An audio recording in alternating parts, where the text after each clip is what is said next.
Okay, I had to make a choice, which, you know what, is probably symbolic, because I recorded a whole reading. There was no sound, so I had to make a choice. Am I gonna try this again? And really, that could tie hand in hand into what the reading was about, because essentially the reading was about spirit forcing us to let me see if I can get the cards back out, forcing us to acknowledge the things that have been distracting us.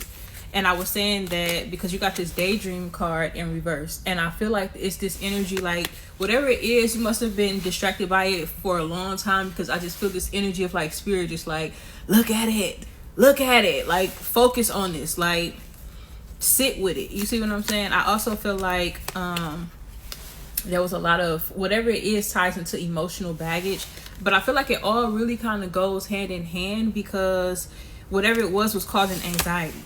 So you're like, damn, why am I so full of anxiety? I got all of these different things to think about, but it's the things that you are trying to run from. It's like the minute you feel them come up, you try to distract yourself from it, and it just creates this cycle essentially.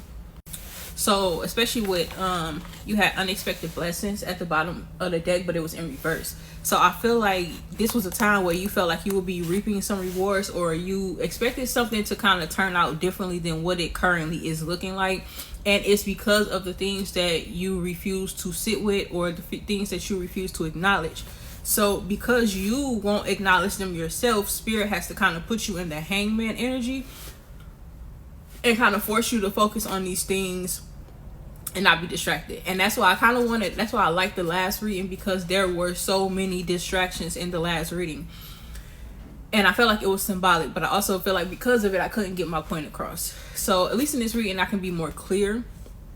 But the last reading had more of the distraction energy present. So essentially, spirit, I feel like, is wanting you to sit with the things that you have been trying to avoid, so that you can remove the blockages, so that your blessings can make their way to you. That's essentially what I feel like this energy is. I feel like it's spirit forcing you to sit with the things that you've run from, or the things that you refuse to acknowledge, or the things you refuse to take accountability for, or the things that you refuse to have discipline about. And spirit is forcing you, eyes wide open, to come out of being distracted, come away from devices, come away from whatever distracts you, and kind of sit with it, sit in it, so that it can be released. Because you had spiritual bath in reverse. So I feel like whatever this is, it has gotten to a point where it's kind of like when you draw a bath and the tub starts overflowing. And because the tub starts overflowing, it starts to affect other areas of your house, right? Same with your relationships. So it's gotten to the point where it's starting to overflow, and it's starting to affect other areas of your life. So now spirit has to force you to sit still and face it.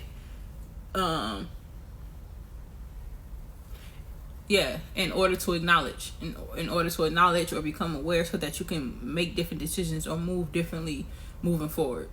So if you've been wondering, or feeling, or questioning, or whatever, hopefully this gives you some clarity.